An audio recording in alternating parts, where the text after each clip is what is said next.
கோவை மாவட்டம் மேட்டுப்பாளையத்தில் அமைந்துள்ள வனபத்ரகாளி அம்மன் கோயிலில் சிறப்பு வழிபாடுடன் அதிமுக பொதுச் செயலாளர் எடப்பாடி பழனிசாமி சுற்றுப்பயணத்தை தொடங்கியுள்ளார். கூடுதல் விவரங்களோடு இணைகிறார் செய்தியாளர் கார்த்திக். வணக்கம். இன்றைய பயணம் குறித்த விவரங்களை பதிவு பண்ணலாம். வணக்கம். மக்களை காப்போம், தமிழகத்தை மீட்போம் என்ற பெயரில் அதிமுகவின் பொதுச் செயலாளரும் முன்னாள் முதலமைச்சருமான எடப்பாடி பழனிசாமி இன்று சுற்றுப்பயணத்தை தொடங்குகிறார். அதன் முதல் கட்டமாக கோவை மாவட்டம் மேட்டுப்பாளையத்தில் மிக சக்தி வாய்ந்த அம்மனாக வழிபடக்கூடிய வனபத்ரகாளி அம்மன் கோவிலில் பூஜையுடன் சிறப்பு வழிபாடுடன் இன்று அவருடைய சுற்றுப்பயணத்தை தொடங்கி இருக்கிறார். இன்று மேட்டுப்பாளையம் மற்றும் கவுண்டம்பாளையம் 2 சட்டமன்ற தொகுதிகளில் அவருடைய சுற்றுப்பயணத்தை மேற்கொண்டிருக்கிறார். இன்று மாலை, அதாவது 4 மணியிலிருந்து இந்த சுற்றுப்பயணமானது தொடங்கி இருக்கிறது. 5 இடங்கள்ல பொதுமக்கள் மத்தியில் உரையாடுகிறார். பெரியநாயக்கம்பாளையம், துடியலூர், காரமடை, சரவணம்பட்டி உள்ளிட்ட இந்த 5 பகுதிகளில் பொதுமக்களிடம் உரையாடுகிறார். அது மட்டும் இல்லாமல் 2 இடங்களில் ரோட் ஷோ நிகழ்ச்சியாக சுமார் 3 கிலோமீட்டர் தூரம் வரை மக்களுடன் நடந்து செல்கிறார். இவர் இந்த சுற்றுப்பயணத்திற்காக பிரத்யேகமாக ஒரு பேருந்தை அதிமுகவினர் வடிவமைத்துள்ளனர். அந்த பேருந்து வாயிலாக சுமார் இன்று மட்டும் 62 கிலோமீட்டர் சுற்றுப்பயணத்தை அவர் மேற்கொள்ள இருக்கிறார். குறிப்பாக இந்த சட்டமன்ற தொகுதிகளில் கடந்த அதிமுக ஆட்சி காலத்தில் மேற்கொள்ளப்பட்ட திட்டப்பணிகளை மக்கள் மத்தியில் எடுத்துரைத்தோம்.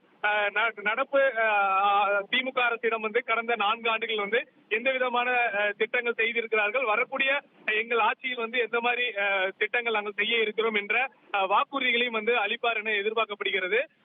அவர் வருகையை முன்னிட்டு அதிமுகவினர் பல்வேறு ஏற்பாடுகளை செய்துள்ளார்கள். சாலையில் இருபக்கமும் கொடிக்கம்பங்கள், பேனர்கள், சிறப்பு வரவேற்பு போன்றவை ஏற்பாடு செய்திருக்கிறார்கள். அது மட்டும் இல்லாமல் இன்று மாலை 4 மணிக்கு பாஜக, அதிமுக கூட்டணியில் இருக்கக்கூடிய பாஜகவை சேர்ந்த முக்கிய நிர்வாகிகள், அதாவது மாநில தலைவர் நயினா நாகேந்திரன், மத்திய இணையமைச்சர் எல் முருகன், தேசிய மகளிர் தலைவர் வானதி சீனிவாசன் ஆகியோர் இந்த சுற்றுப்பயணத்தில் கலந்து கொள்ள இருக்கிறார்கள். தற்போது அம்மன் கோவிலில் வழிபாடை முடித்துவிட்டு விவசாயிகளுடன் ஒரு ஆலோசனை கூட்டத்தில் திருமண மண்டபத்தில் பங்கு பெறுகிறார்.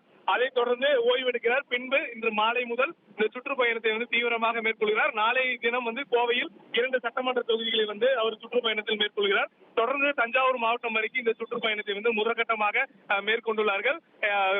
இவர் சுற்றுப்பயணம் செல்லக்கூடிய சட்டமன்ற தொகுதியில் திமுக அரசு செய்த திட்டங்கள், செய்யாத திட்டங்கள், ஏன் செய்யவில்லை என்ற பல்வேறு அடுக்கான கேள்விகளை மக்கள் மத்தியில் வைக்க உள்ளார் என எதிர்பார்க்கப்படுகிறது. அதே சமயம் நடப்பு அரசுடைய தவறுகளை சுட்டிக்காட்டி இந்த பரப்புரையை அவர் மேற்கொள்ள இருக்கிறார் என அவர்கள் தரப்பில் தகவல் கொடுத்திருக்காங்க. அது மட்டும் இல்லாமல் Z+ பாதுகாப்புடன் அவர் களத்தில் இறங்கியிருப்பது மிக முக்கியமாக பார்க்கப்படுகிறது. கூட்டணி கட்சிகளுக்கு முக்கியத்துவம் கொடுத்து இந்த சுற்றுப்பயணத்தை அவர் மேற்கொள்ள இருப்பது மிக முக்கியமாக பார்க்கப்படுகிறது. விரிவான விவரங்களுக்கு நன்றி கார்த்திக். தந்தி டிவியை உங்கள் கேபிள் டிவி ஆபரேட்டரிடம் இலவசமாக கேட்டு பெறுங்கள்.